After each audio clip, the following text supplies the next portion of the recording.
గడిచినటువంటి 3 వారాలు part 1, part 2, part 3గా మనము ప్రైజ్ అండ్ వర్షిప్, స్తుతి ఆరాధన అనే అంశాన్ని ధ్యానం చేస్తూ వస్తున్నాం. పరిశుద్ధాత్మ దేవుడు లేఖనాల ఆధారంగా సరి అయిన, దేవునికి ఇష్టమైన, అసలైన సిసలైన ఆరాధనను ఎలా జరిగించాలి, అసలు ఆరాధన, సంగీతము ఇవన్నీ కూడా ఎక్కడి నుంచి ఉద్భవించినాయి, వాటి మూలాలేంటి అనేవన్నిటిని కూడా మనము గత వారం పార్ట్ 3లో ధ్యానం చేశాం. ఆ ధ్యానం చేసినప్పుడు ఆరంభంలో నేను ఒక మాట చెప్పా, మామూలుగా వ్యవహారికంగా.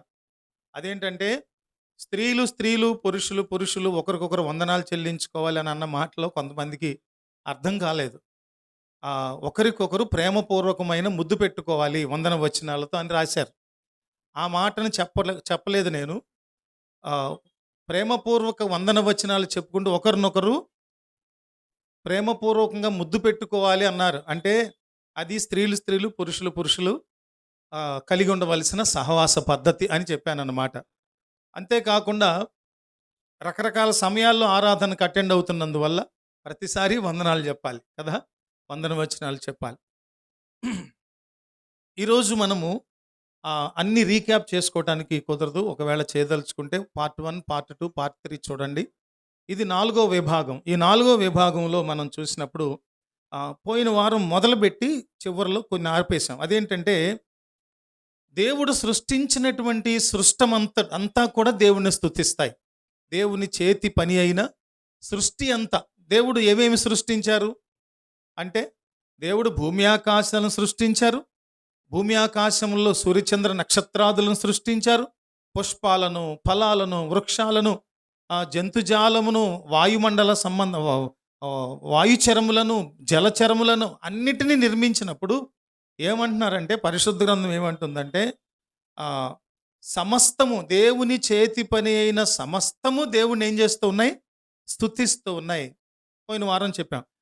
జంతువులు కూడా దేవుణ్ణి పాడి స్తుతిస్తూ ఉంటాయి. మీకు చెప్పినట్లుగా నేను 3 రోజుల క్రితం ఒక వీడియో పెట్టా.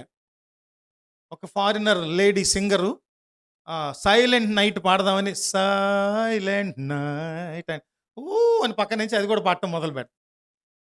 ఆ వీడియో పెట్టే చిన్న క్లిప్ మీకు.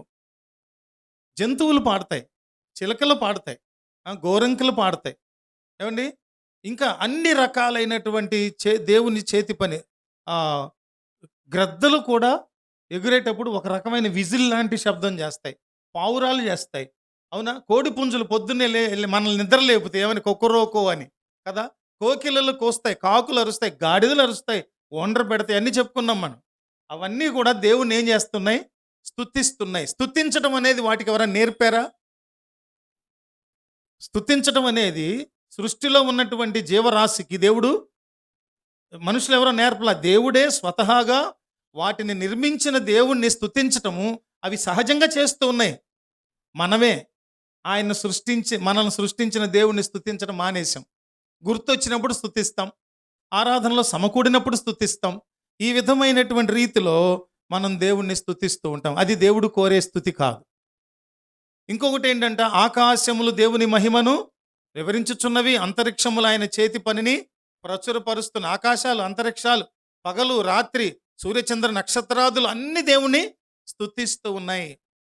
స్తుతి అనేది ఎక్కడి నుంచి ప్రారంభమైందని పోయిన వారం తెలుసు. దేవుని హృదయములోంచి స్తుతి చేయటం, సంగీతము ఇవన్నీ కూడా దేవుని నామ మహిమార్థమై దేవుడు నిర్మించారు అని మనం.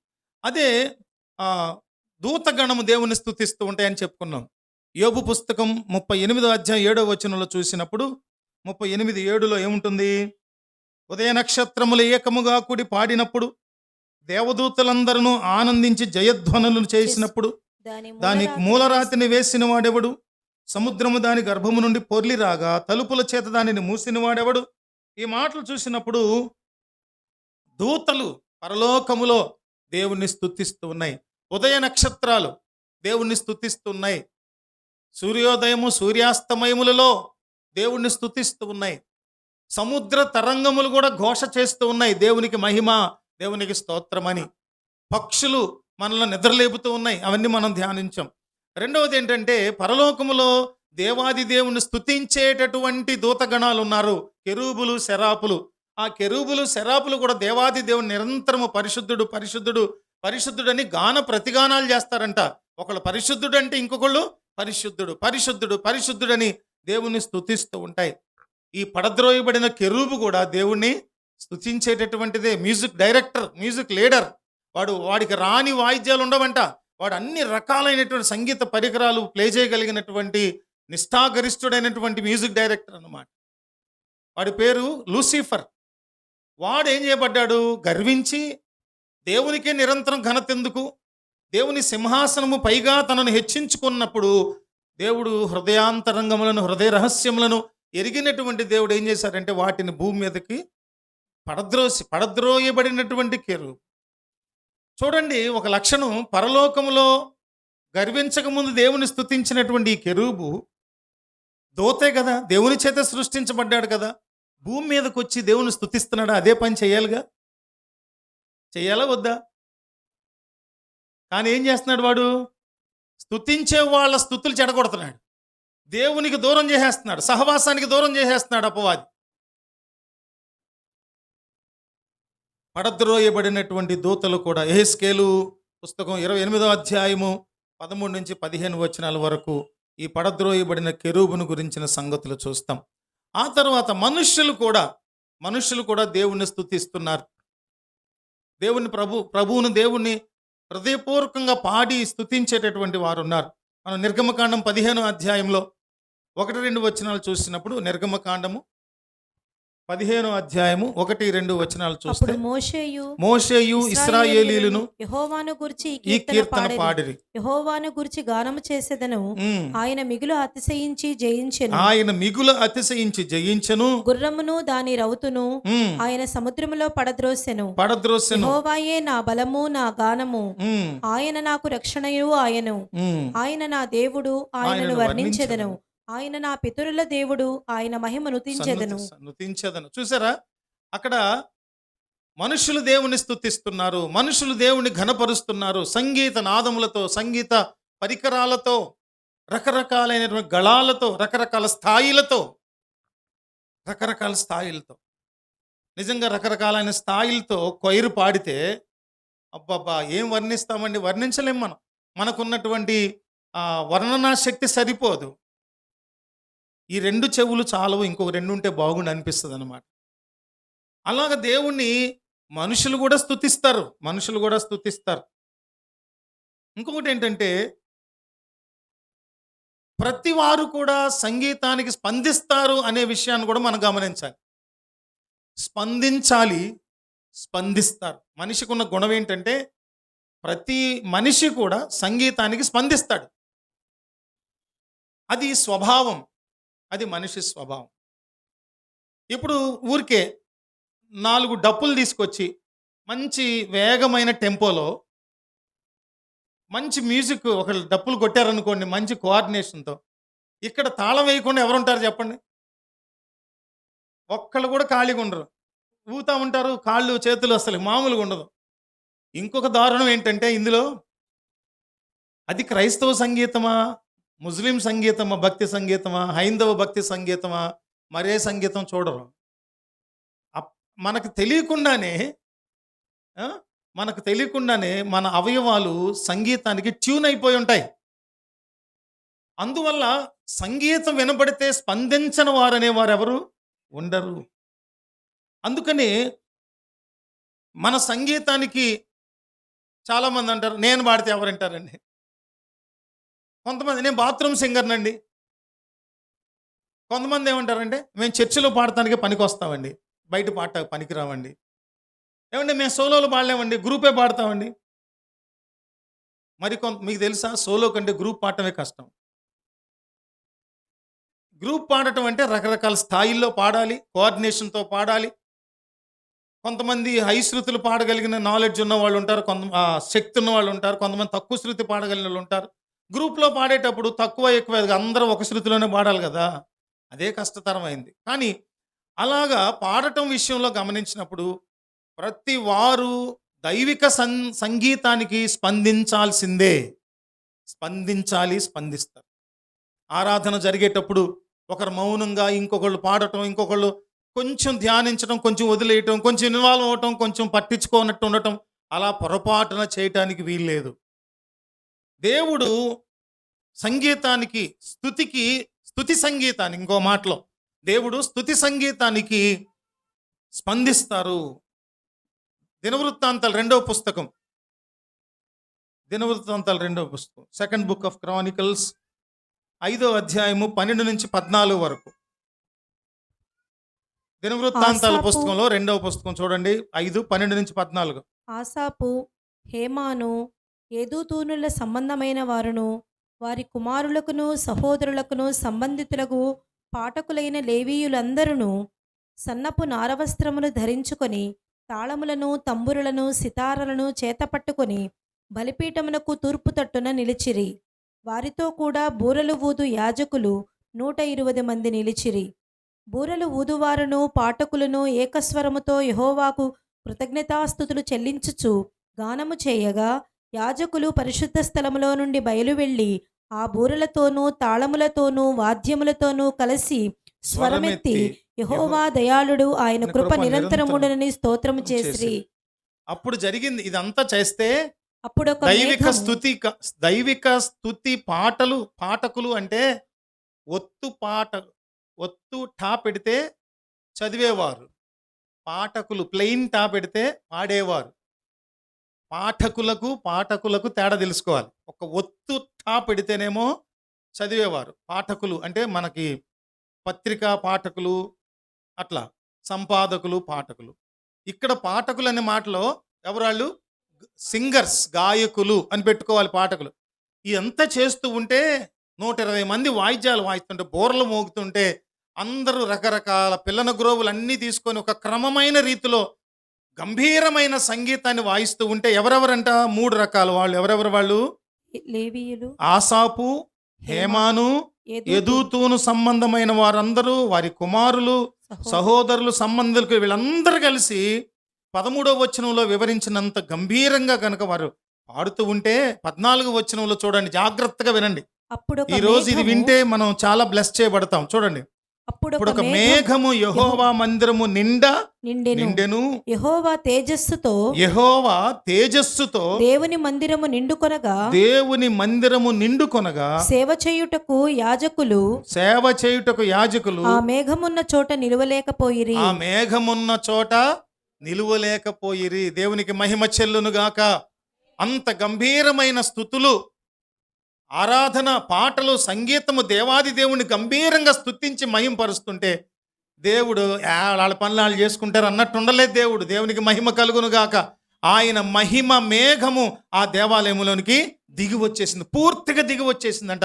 ఆ మహిమ కంట అక్కడ ఉన్నటువంటి యాజకులు నిలవలేకపోయారు. అంటే ఏంటంటే దేవుని మహిమా ప్రభావముల ముందు మనుషులు నిలవలేరు, మనుష్య మాత్రులు నిలవలేరు. దేవుని మహిమను అనుభవించటం అంటే అలా ఉంటుందండి, అలా ఉంటుంది. వాళ్ళు భరించలేక, నిలవబడలేక, ఆ మహిమకు తట్టుకోలేక, ప్రకాశమానమైన ఆ మహిమ మేఘానికి తట్టుకోలేక. మహిమ మేఘం అంటే వెలిగే గొప్ప వెలుగు ముద్ద అన్నమాట అదంతా. ఆ రోజుల్లో పాత నిబంధనలో దేవుని వెలుగు, ప్రకాశము అదంతా దిగి వచ్చింది మనుషుల మధ్యలోనికి. ఇశ్రాయేలు సైన్యమునకు ముందు నడిచిన దైవం అనే చోట పాటలో ఉంటది, యాజకులు నీ తేజ మహిమకు నిలువలేక పోయిరి. దేవుని మహిమ మేఘం దిగి రావాలి దేవుని మందిరంలోనికి.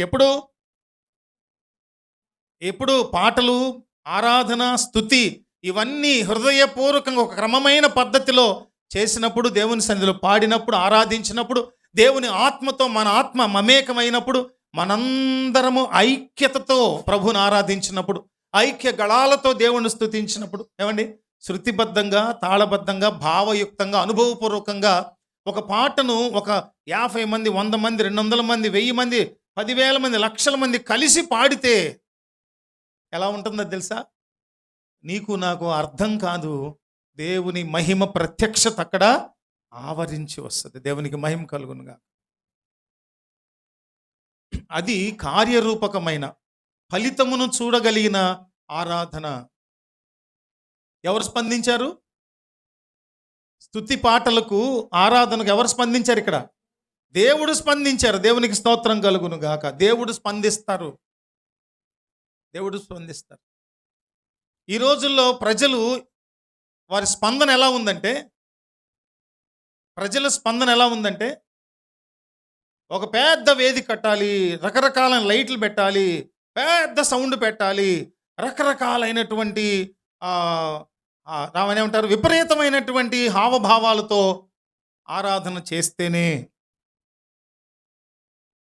టెక్నాలజీతో ముడిపడి ఉన్నటువంటి స్వరాలతో పాడితేనే, వినబడితేనే అన్నట్లుగా నెమ్మది అయినటువంటి చక్కని భావయుక్తమైన హృదయాలను కదిలింపజేసేటటువంటి, దేవుని లోపలికి నడిపించేటటువంటి, ఆరాధనలో మనలను స్థిరులుగా కూర్చోబెట్టి బంధించేటటువంటి నెమ్మదితో కూడిన పాట పాడితే ఎవరు స్పందించట్లే ఇవాళ. కృపా సత్య సంపూర్ణుడ స్తోత్రం అంటే స్లో బీట్ అనే ఆలోచనకి వస్తున్నారు, కానీ అందులో కృపా సత్యములతో నిండి ఉన్నటువంటి దేవా నీకు స్తోత్రం అనే భావాన్ని అనుభవించి పాడటానికి వాళ్ళకి సాధన లేదు, చేయటం లేదు, ఇష్టపడలేదు. ఒక పోకడకు అలవాటు పడిపోయారు. లేదు, రకరకాల వాయిద్యాలు ఫాస్ట్ బీట్తో డింటకడింటకడింటకడింటకని కొడతా ఉంటే అప్పుడు ఆత్మ నింపుదల కలిగినట్లుగా ఉన్నట్లుగా మాట్లాడేవారు, ఆలోచించేవారు, అనుభవించి అదే ఆరాధన అనుకునేవారిని మనం చూస్తాం. దినవృత్తాంతాలు 2వ పుస్తకంలోనే 20వ అధ్యాయము 21-23 చూడండి, 21 నుంచి 23 వరకు. మరియు అతడు జనులను హెచ్చరిక చేసిన తరువాత యెహోవాను స్తుతించుటకు గాయకులను ఏర్పరచి వారు పరిశుద్ధాలంకారములు ధరించి సైన్యము ముందర నడుచుచు యెహోవా కృప నిరంతరముండును. ఏమనండి చెప్పండి? యెహోవా కృప నిరంతరముండును, ఆయనను స్తుతించుడి అని స్తోత్రము చేయుటకు వారిని నియమించెను. వారు పాడుటకును స్తుతించుటకును మొరలు పెట్టగా యెహోవా యోధా వారి మీదికి వచ్చిన అమ్మోనీయుల మీదను, మోయాబీల మీదను, శెయీరు మన్యవాసుల మీదను మాటుగాండ్రను పెట్టెను గనుక వారు హతులైరి. దేనివల్ల సైన్యం అంతా హతమైపోయారు? దేవుని పాడి స్తుతించినప్పుడు మనపై శత్రుత్వం కలిగిన వారి యొక్క బలము నిర్వీర్యం అయిపోతుంది. దేవుడు తన యొక్క కార్యాన్ని మన జీవితాల్లో చేసుకుంటూ వచ్చేస్తుంటారు. ఎక్కడ మన మీద తిరుగుబాటు కలిగిన వాళ్ళు ఉన్నారు, ఎక్కడ శత్రుత్వం కలిగిన వాళ్ళు ఉన్నారు, ఎక్కడ వ్యతిరేకులు ఉన్నారు, ఎక్కడ ప్రమాదాలు పొంచి ఉన్నాయో, ఎక్కడ అపవాది అయిన వాడు మనల్ని మరణానికి అప్పగించాలని పన్నాగాలు పన్నున్నాడు, నువ్వు స్తుతిస్తూ ఉన్నప్పుడు, నువ్వు ప్రార్థన చేస్తూ పాడుతూ దేవుని ఆరాధిస్తూ ఉన్నప్పుడు ఈ కార్యాలన్నీ దేవుడు చక్కబెట్టుకుంటూ వచ్చేస్తారు. దేవునికి మహిమ కలుగును గాక. స్తుతిలో అంత శక్తి ఉంది, ఆరాధనలో అంత శక్తి ఉంది. అపవాది క్రియలను, మనల్ని కీడు చేయాలని చూసే క్రియలన్నింటినీ కూడా, అపవాది క్రియలను దేవుడు ఏం చేస్తారు? లయము చేస్తారు. దేవునికి స్తోత్రం కలుగును గాక. లయము చేస్తారు. వాళ్ళందరూ కూడా ఏమైందంటే 23వ వచనం, అమ్మోనీయులను, మోయాబీయులను, శెయీరు మన్య నివాసులను బొత్తిగా చంపి నిర్మూలము చేయవలనని పొంచి ఉండి వారి మీద పడిరి. వారు శెయీరు కాపురస్తులను కడముట్టించిన తర్వాత తమలో ఒకరినొకడు చంపుకొనుటకు మొదలుపెట్టిరి. శత్రువు ఏమైపోయారు? శత్రువు ఒకళ్ళనొకళ్ళు కొట్టుకొని హతులైపోయారు. నీ క్షేమం కొరకు నీవు నిష్కపటంగా నిర్మలంగా దేవుని ఆరాధించేటప్పుడు నీకు సంబంధించినటువంటి సమస్యలన్నిటినీ కూడా దేవుడు పరిష్కారం చేస్తాడు. శత్రువు యొక్క క్రియలన్నింటినీ ఆయన నిర్మూలన చేస్తాడు. అంతేకాకుండా ఇంకా సమూయేలు మొదటి పుస్తకం 10వ అధ్యాయం 5-7 వచనాలు చదవండి. సమూయేలు మొదటి పుస్తకం, అందరూ తెరవండి పరిశుద్ధ గ్రంథాలు. అప్పుడు 10వ అధ్యాయం 5-7 వచనాలు. ఇలాగున పోవచ్చు ఫిలిష్తీయుల దండు కాపువారుండు దేవుని కొండకు చేరుదువు. అచ్చట ఊరి దగ్గరకు నీవు రాగానే స్వరమండలము, తంబూరా, సన్నాయి, సితారా వాయించు వారి వెనుక ఉన్నతమైన స్థలము నుండి దిగివచ్చు ప్రవక్తల సమూహము నీకు కనబడును. వారు ప్రకటన చేయుచు వత్తురు. యెహోవా ఆత్మ నీ మీదికి బలముగా దిగివచ్చును. నీవు వారితో కలిసి ప్రకటన చేయుచుండగా నీకు క్రొత్త మనస్సు వచ్చును. వచ్చును. దేవుడు నీకు తోడుగా ఉండును కనుక కనుక ఈ సూచనలు నీకు సంభవించిన తరువాత నీకు మంచిదని తోచిన దాని చేయుము. చేయుము. నాకంటే ముందు నీవు గిల్గాలునకు వెళ్ళగా దహన బలులను సమాధాన బలులను అర్పించుటకై నీవు నీ యొద్దకు దిగివత్తును. ఇక్కడ వీళ్ళందరూ కూడా సితారాతో, స్వరమండలంతో, సన్నాయితో, తంబురాను వాయించుకుంటూ దేవుని స్తుతించినప్పుడు అక్కడ జరిగింది ఏంటంటే దేవుని ఆత్మ బలముగా దిగి వస్తుంది. క్రొత్త మనసు దేవుడు నీకు అనుగ్రహిస్తారు అని చెప్పబడింది. అంతేకాదండి, దైవిక సంగీతానికి, దైవిక స్తుతి సంగీతానికి దురాత్మ సంబంధమైన శక్తులు, వాయుమండల శక్తులు కూడా స్పందిస్తాయి. మనకు సౌలు రాజుకి మనశ్శాంతి లేక అపవాది శక్తులు పట్టి, దయ్యం బట్టి పీడించబడుతూ వేదన పడిపోతా ఉన్నాడు. అపవాది శక్తుల చేత పీడింపబడి నలిపివేయబడతా ఉన్నాడు. అలాంటి సందర్భంలో సమూయేలు మొదటి పుస్తకంలో 16వ అధ్యాయం 14 నుంచి 18 వచనాలు చూసినప్పుడు, సమూయేలు మొదటి పుస్తకం, అపవాది శక్తులు కూడా, వాయుమండల సంబంధ శక్తులు కూడా, దురాత్మలు కూడా సంగీతానికి, దైవిక స్తుతి సంగీతానికి స్పందిస్తాయి. ఈ మాటలు ధ్యానం చేస్తున్నటువంటి ఈ 4వ పార్ట్ కూడా మనం ధ్యానం చేసేటప్పుడు గుర్తుపెట్టుకోవాలి ఏంటంటే, అపవాది శక్తులు కూడా స్పందించి పారిపోతున్నప్పుడు దేవుని బిడ్డగా స్తుతించుట మానొద్దు, ప్రభువుని ఆరాధించడం ఆపొద్దు. వద్దు పాపం జోలికి పోవద్దు, హద్దుల్లోనే ఉంటేనే ఎంతో ముద్దు. ఈ పొద్దు ఆ పొద్దు స్తుతి చేయుట మానొద్దు, ఈ పొద్దు ఆ పొద్దు అంటే ఈ ఉదయం ఆపొద్దని కాదు, ఆపొద్దు అంటే ఉదయం సాయంత్రం స్తుతి చేయుట ఆపొద్దు, లేదా స్తుతి చేయుట మానొద్దు. ముద్దు మాటలాడే నోటితో వ్యర్థమైన మాటలు పలకొద్దు, వద్దు వద్దు వద్దు వద్దు పాపం జోలికి పోవద్దు, హద్దుల్లోనే ఉంటేనే ఎంతో. దేవుణ్ణి స్తుతించడం, దైవిక స్తుతి చేసినప్పుడు అపవాది శక్తులు పారిపోతాయి. యెహోవా ఆత్మ సౌలును విడిచిపోయి యెహోవా యొద్ద నుండి దురాత్మ ఒకటి వచ్చి అతన్ని వెరపింపడం అంటే బాధ పెట్టడం, నలిపేయటం అన్నమాట. ఊపిరాడకుండా చేసేస్తాడు. అపవాది వచ్చాడంటే మనుషుల్లో పిచ్చి పిచ్చి చేష్టలన్నీ చేస్తాడు. దెయ్యం పట్టినటువంటి వాళ్ళను నేను చిన్నప్పుడు చూసా. కొంతమందికి తెలుసు అనుకుంటే, ఇక్కడ సుధక్కకి, లాల్ గారు సుధా దంపతులకి సుధక్కకి దెయ్యం పట్టింది. గురుమూర్తి మామయ్య గారు ప్రార్థన చేస్తే ఆ ప్రార్థనలో అటు ఇటు చూసి తప్పని గాజులు పగలగొట్టుకొని ఆ గాజులు నోట్లు వేసుకొని కరకర్ర నవిలి మింగేసేది. మరి బాబోయ్, లోపల పేగులన్నీ జీర్ణాశయం అంతా కోసేస్తుందేమని భయం వేసేది. ఇక ఆ రోజు మేము ప్రార్థన చేసి నూనె రాసి ప్రార్థన చేస్తే లేచి రోడ్డు మీదకి వచ్చేసి రోడ్డు మీద పరిగెట్టుకుంటూ అక్కడ ఉన్నట్టు లోటస్ హోటల్ ఉంది కదా బ్యారేజ్ అవతల, అక్కడ పెద్ద మామిడి చెట్టు ఉంటే అక్కడ కాపురం చేస్తాడు ఆ దురాత్మ. అక్కడికి వెళ్ళి డామ్ను పడిపోయి దయ్యం వదిలి వెళ్ళిపోయింది. అది మొదలుకొని ఇంకా ఆవిడ దయ్యం లేదు. చూసా నేను చిన్నప్పుడు, బాగా గుర్తున్నాయి ఇవన్నీ. ఇంకొకటి ఏంటంటే, విశ్వజిత్ విద్యా విహార్ వివివి స్కూల్ ఉన్నప్పుడు నేను నడిపించేటప్పుడు మాథ్యూస్ గారితో రవి ప్రకాష్ మేమందరం కలిసి స్తుతికోటానికి వెళితే అక్కడ దయ్యం పట్టిన ఆవిడ ఉండే, ఇంటి ఓనరే. కృపామయుడా నీలో నా నివసింపజేసి నందునా అని మేము పాడుతుంటే పాట అయిపోయిన తర్వాత కృపామయుడా అని మేము ఇంకా ఆత్మలో లీనమైపోయి అదే పదాన్ని పాడుతుంటే ఆవిడ తెలుసు, చదువుకుంది. ఓ పామరుడా అని పాడుతుంది. ఎంత తెలివిగా ఓ పామరుడా అని పాడుతుంది. అంటే ఏంటి? పామరుడు అంటే చదువు సంజయ్ లేనోడు, జ్ఞానం లేనోడు అన్నట్లు అనమాట. ఎవరిని ఏమంటున్నాము? కృపామయుడు అని పాడుతుంటే ఓ పామరుడా అని పాడు.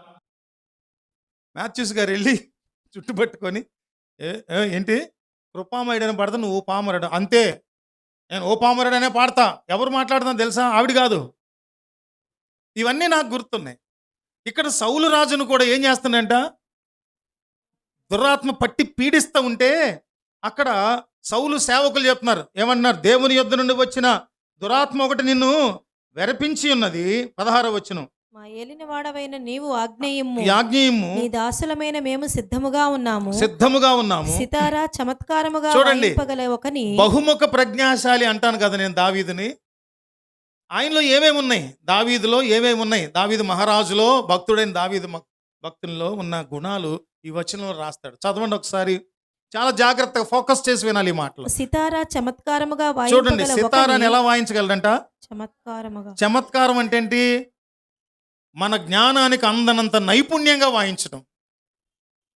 చమత్కారంగా వాయించడం అంటే ఒక రాగం మీద వాయించడం అవదు. చమత్కారం అంటే ఏ స్థాయి అంటే 5-6 రాగాలు కలిపి మిళితం చేసి రాగ సంచారం చేస్తూ ఆ రాగం ఈ రాగం ఈ రాగం ఆ రాగంలోంచి వాయించగలిగిన వాడు చమత్కారంగా వాయించడం అంటే. ఒకటి, చమత్కారంగా వాయించగల ఒకని విచారించుటకు మాకు సెలవిమ్ము. దేవుని యొద్ద నుండి దురాత్మ వచ్చి నిన్ను పట్టినప్పుడెల్లా అతడు సితారా చేత పట్టుకుని వాయించుట చేత నీవు బాగుపడుదువని అతనితో అనిరి. సౌలు బాగుగా వాయింపగల ఒకని విచారించి నా యొద్దకు తీసుకుని రండని తన సేవకులకు సెలవీయగా వారిలో ఒకడు చిత్తగించుము. చూడండి, చిత్తగించుము. బెత్లెహేమీయుడైన యెషయా యొక్క కుమారులలో ఒకని చూచితిని. ఒకటి, అతడు చమత్కారంగా వాయించగలడు. అతడు బహుశూరుడు, యుద్ధశాలియు, మాట నేర్పరియు, రూపసి అయి ఉన్నాడు. మరియు యెహోవా వానికి తోడుగా ఉన్నాడు. దేవుడు వానికి తోడుగా ఉన్నాడు. ఇంతకంటే కావాల్సిందే. దేవునికి స్తోత్రం కలుగును గాక. ఈ గుణలక్షణాలు మల్టీ టాలెంటెడ్ పర్సనాలిటీ అన్నమాట. ఇట్లాంటి వాడిని మేము చూసామని చెప్తున్నారు. ఎవరికి? సౌలు రాజుకి చెప్తున్నారు. తర్వాత జరిగింది తెలుసుగా. వచ్చి దావీదు ఆ సౌలు రాజు ముందు ఎలా వాయించాడు? ఎలా చమత్కారముగా ఆ హార్ప్ అన్నమాట. దాన్ని వాయించినప్పుడు సౌలులో ఉన్న రాజులో ఉన్న దెయ్యం పారిపోయింది. దేవునికి మహిమ కలుగును గాక. మన స్తుతి సంగీతమునికి ఉన్న శక్తి ఏంటంటే ఏం చేస్తారు? దురాత్మ శక్తులు కూడా స్పందిస్తాయి.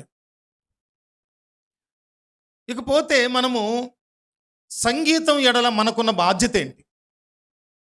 స్తుతి సంగీతాన్ని మీద, ఆరాధన మీద, దేవుణ్ణి మహింపరచటం మీద, పాడి కీర్తించి హెచ్చించి ఘనపరిచి కొనియాడి మహిమపరిచే విషయంలో చూసినప్పుడు దీని ఎడల, భక్తి సంగీతం ఎడల, దేవుని పాడి స్తుతించే దాని ఎడల మనకు ఉండవలసినటువంటి బాధ్యత, responsibility to use godly music, దైవికమైన సంగీతాన్ని వాడే విషయంలో మనకున్న బాధ్యత ఏంటి? తప్పుడు సంగీతం, తప్పుడు భాష, తప్పుడు సాహిత్యం దేవునితో మనకున్నటువంటి సంబంధాన్ని పాడు చేసేసి సత్సంబంధం వృద్ధి చెందాల్సిన బదులు దేవునితో ఎటువంటి సంబంధం? చెడ్డ సహవాసం దేవునితో.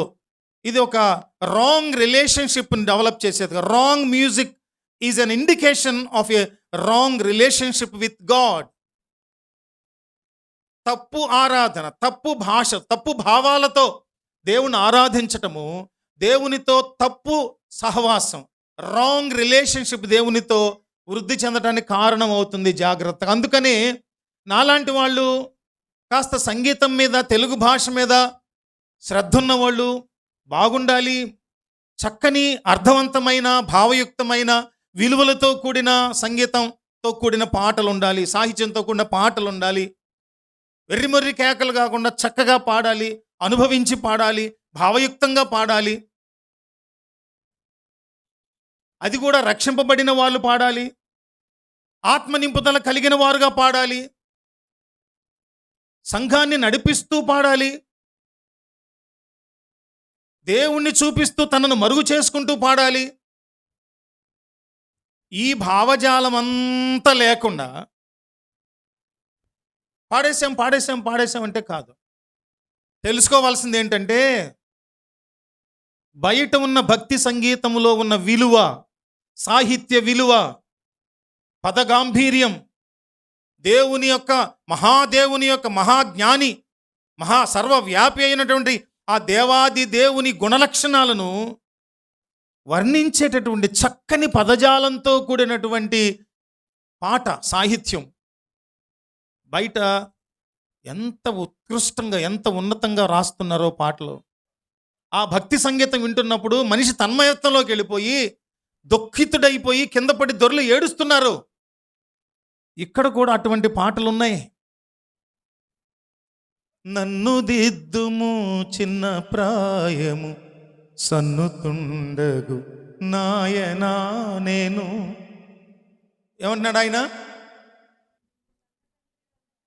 కన్న తండ్రి వనుచు నేను నిన్ను చేరితి నాయనా. సంగీతం అక్కర్లేదు, వాయిద్యాలు అక్కర్లేదు, ఏమీ అక్కర్లేకుండా మంచి ట్యూన్లో మంచి భావగర్భితమైన పదాలతో పాడుకుంటూ వెళ్తే ప్రజలు స్పందిస్తారు. క్రైస్తవ సంగీతాన్ని మరలా చెప్తున్నాను, క్రైస్తవ సంగీతానికి సాహిత్యము భావమే ప్రధానము. తరువాత దానికి స్వరకల్పన, తర్వాత సంగీతము, గానము, గాత్రం, అవన్నీ. కొన్ని మ్యూజిక్ వింటుంటే పాటని మనం 2 చెవులు కాదు 20 చెవులు పెట్టుకొని విన్నా పాట ఏంటో అర్థం కాదు. డిక్ డిక్ డిక్ డిక్ అని వెనకాల కిక్కుల సౌండ్లు, డెమ్ సౌండ్లు ఏ తప్ప పాట అర్థం. అది పాట కాదు, అది వాయిద్యాలు, రణగుణ ధ్వని, సంగీత హోరు. ఇక్కడ ఏమన్నారు తెలుసా? రాంగ్ మ్యూజిక్ అనేది ఉండకూడదు. ఉండాలంటే ఎప్పుడు చెప్తా నేను, క్రైస్తవ కుటుంబాల్లో చక్కగా బై బర్త్ తాళము శృతి ఉండి పాడగలిగిన మంచి గళం దేవుడిచ్చాడని మీరు గుర్తించినప్పుడు మీ పిల్లలకు సంగీతం నేర్పించండి, కొంత వెల చెల్లించండి. సంగీత పరికరాల్లో వేటి మీద వాళ్ళ ఇష్టం చూపిస్తున్నారో, దేని మీద వాళ్ళ ఆసక్తిని చూపిస్తున్నారో తెలుసుకొని వెల చెల్లించి అప్పులు బాలవుతారా లేకపోతే ఏం చేస్తారో చేసి అయినా వాళ్ళకి సంగీతం నేర్పించండి. వాళ్ళు నేర్చుకొని పాడుతూ ఉన్నప్పుడు అది నిజమైనటువంటి ప్రజెంటేషన్ చేయగలరు. వాళ్ళు చక్కని సంగీతాన్ని వాళ్ళు పాడగలరు. వాళ్ళకి ఏమీ నేర్పించవా, ఏమీ చెప్పవా, వాళ్ళకి తాళం రాదా, శృతి రాదా, ఆరాధన మొదలుపెట్టి మైకులు పెట్టేసి పిల్లలకు మైకులు ఇచ్చేసి పాడుతూ ఉంటే అరుపులు, కేకలు, బెడబబ్బలు, తప్పులు పాడటం, అరుపులు, కేకలు, తాళం ఉండదు, శృతి ఉండదు, మతి ఉండదు. బయట వాళ్ళు వింటున్నారు.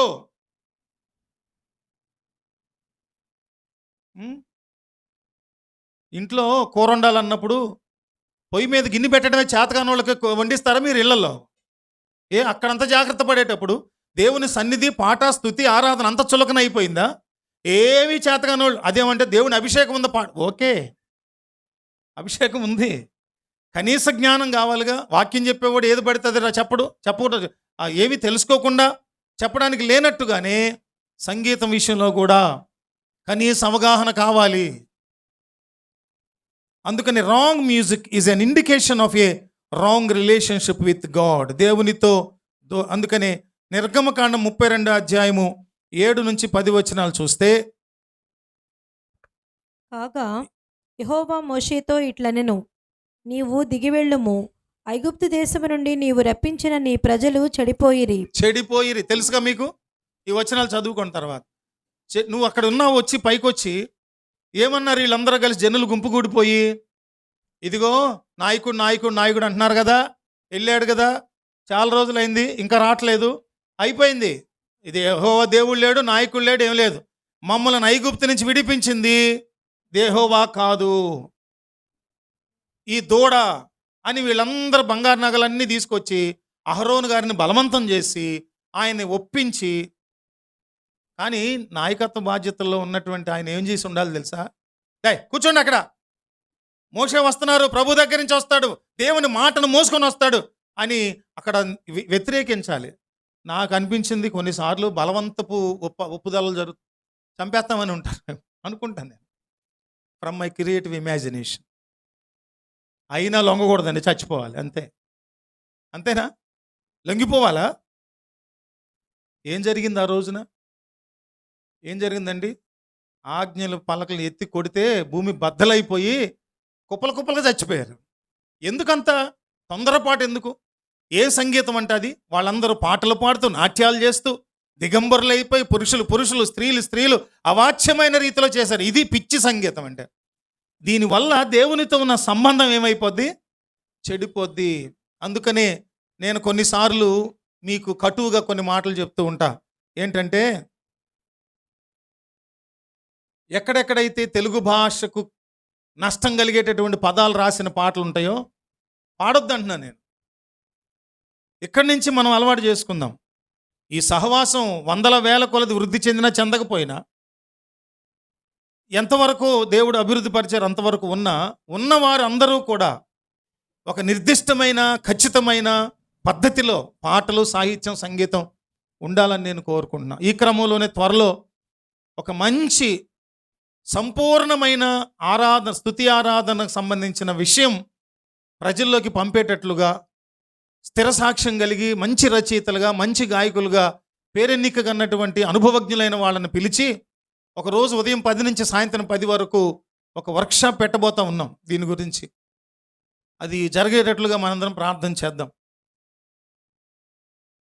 చాలా పాటలు కదా, ఆ పాటల పేర్లు చెప్తే చాలామంది కోపం, వ్యసనం, అందరికి లేనిది వీడికే వచ్చిందా, అందరికి లేనటువంటి బాధ్యత వీడికే వచ్చిందా అనుకోవచ్చు. ఏమండి, సంఘాన్ని సంస్కరించిన వాళ్ళు 100 మంది 1000 మంది లేరు. ఒక్కొక్కళ్ళే మహిళా దినోత్సవం సందర్భంగా స్త్రీల హక్కుల గురించి, స్త్రీల స్వేచ్ఛ గురించి, స్త్రీల భావాలకు విలువ ఇవ్వాలని అడిగినప్పుడు ఎంతమంది పేర్లు చెప్పారు మీరు? ఎన్ని 100 మంది పేర్లు చెప్పారు. ఒకళ్ళిద్దరు పేర్లు, 3-4 పేర్లేక సరోజినీ నాయుడు, తర్వాత పొట్టి శ్రీరాములు, గురజాడ అప్పారావు గారు, కందుకూరి వీరేశలింగం గారు, వీళ్ళందరూ సంస్కర్తలు కొద్దిమంది.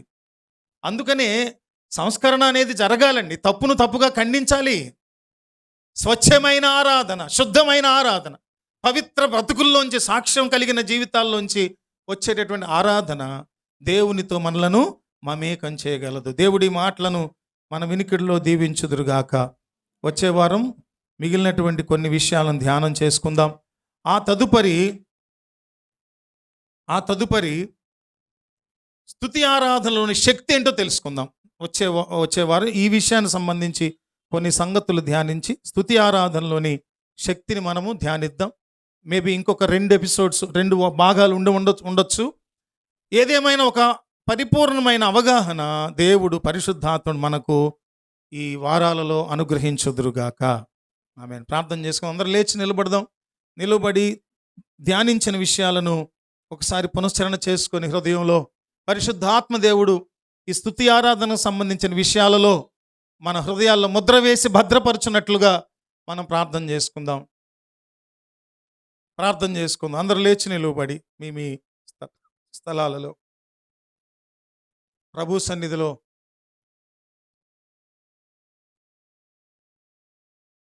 ఆరాధన లేని చోట దేవునితో సంబంధం ఉండదు. అదే తప్పు ఆరాధన జరుగుతున్నప్పుడు దేవునితో సహవాసం దూరం అయిపోతుంది.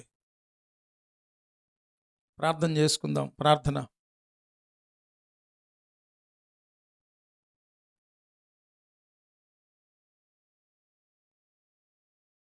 ప్రార్థన చేసుకుందాం. ఎవరు మౌనంగా ఉండదు, నోరు తెరిచి ప్రార్థన చేయండి. మనం ఈరోజు ధ్యానించిన విషయాలు తప్పు ఆరాధనలు,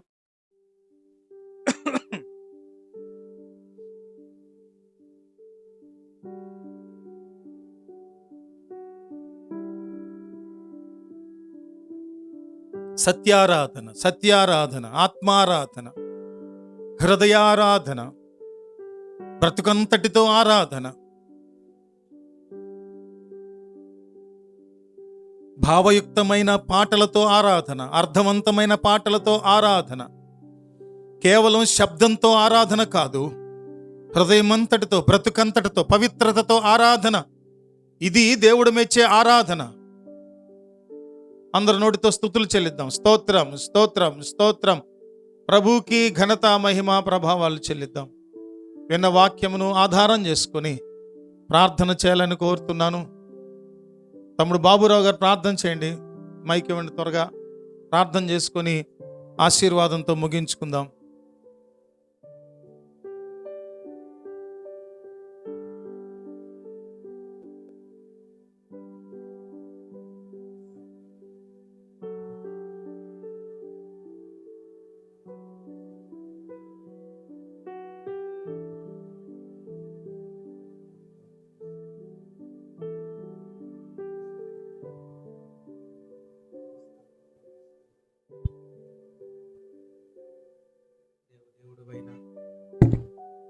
మమ్ములను ప్రభువా నడిపిస్తూ ఉన్న మిమ్ములను ఆరాధించే ఇంతటి గొప్ప భాగ్యాన్ని ఆయన మాకు దయచేసినందుకు వందనాలు చెల్లిస్తున్నాం ప్రభువా. స్తోత్రాలు స్తోత్రాలు స్తోత్రాలు.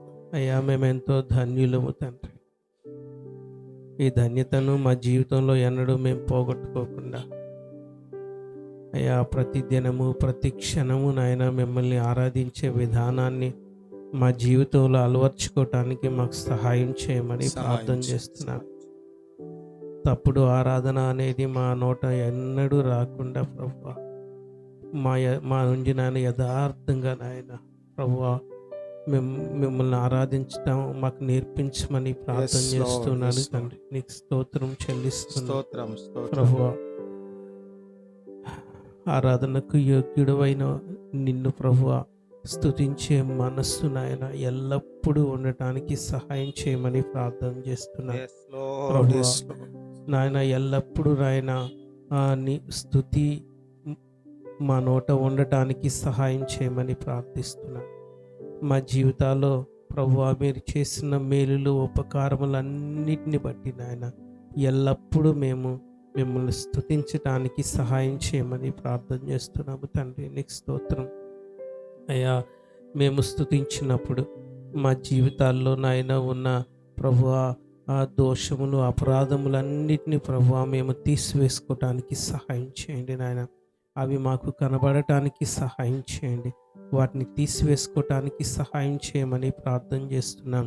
మేము స్తుతిస్తూ ఉన్నప్పుడు మిమ్మల్ని ఆరాధిస్తూ ఉన్నప్పుడు ప్రభువా మా జీవితాల్లో ఉన్న నాయన ఆ దోషం ఏదో మాకు కనబడినట్లు సహాయం చేయమని ప్రార్థన చేస్తున్నాము తండ్రి. అయ్యా మేము స్తుతిస్తూ ఉన్నప్పుడు ఆరాధిస్తూ ఉన్నప్పుడు నాయన అయ్యా మమ్మల్ని చూసిన వారు నాయన మిమ్మల్ని చూడటానికి సహాయం చేయండి ప్రభువా. అయ్యా ఆ ఇటి స్తుతి నోట నాయన మా జీవితంలో ఉండటానికి సహాయం చేయమని ప్రార్థన చేస్తున్నాం.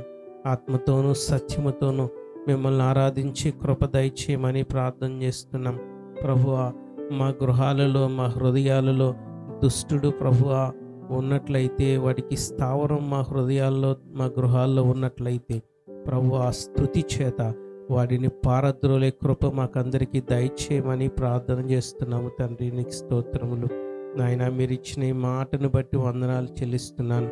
ఈ మాట మా హృదయంలో భద్రపరచుకొని ప్రభువా ఎల్లప్పుడూ నాయన స్తుతి మా నోట ఉండుటకు సహాయం చేయమని, కూడి వచ్చిన ప్రతి ఒక్కరి నోట స్తుతి ఉండటానికి సహాయం చేయమని, వారి జీవితాల్లో కూడా ప్రభువా నాయన నిన్ను స్తుతిస్తూ వారి జీవితాల్లో అనేక మేలులు ఉపకారాలు ప్రభువా వారు చూడటానికి సహాయం చేయమని ప్రార్థన చేస్తూ ఉన్నాం నాయన.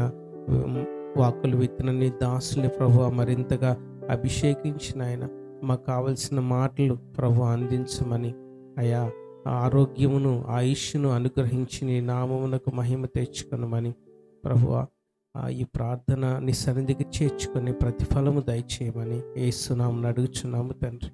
ఆమేన్ ఆమేన్. యేసు రక్తమే జయం, సిలువ రక్తమే జయం. ప్రభు యేసు నామమునకు సంపూర్ణ విజయం కలుగునుగా. ప్రభువారు మనకు శిష్యులకు నేర్పించిన పరలోక ప్రార్థనను మనందరం పలుకుదాం. పరలోకమందున్న మా తండ్రి, నీ నామం పరిశుద్ధపరచబడునుగాక, నీ రాజ్యము వచ్చునుగా, నీ చిత్తము పరలోకమందు నెరవేరుచున్నట్లు భూమి యందును నెరవేరునుగాక. మా అనుదిన ఆహారం నేడు మాకు దయచేయండి. మా ఎడల అపరాధములు చేసిన వారిని మేము క్షమించి ఉన్న ప్రకారం మా అపరాధములను క్షమించండి. మమ్మ శోధనలోనికి తేక దుష్టు నుంచి తప్పించండి. రాజ్యము శక్తి మహిమ నిరంతరము నీవయ్యున్నవి తండ్రి. ఆమేన్. సృష్టికర్తయగు తండ్రి, ప్రేమ కుమారుడైన క్రీస్తు వారి కృప, పరిశుద్ధాత్మ దేవుని నిత్య అన్యోన్య సహవాసం సమకూడిన మనకును సమకూడలేనటువంటి కుటుంబాలకును సకల పరిశుద్ధులకును సదాకాలము తోడయుండి నడిపించి సమస్త మహిమ ఘనత ప్రభావములను ఆరోపించుకొనుగాక. ఆమేన్ ఆమేన్. అందరికి వందనాలు. ఒకరికొకరు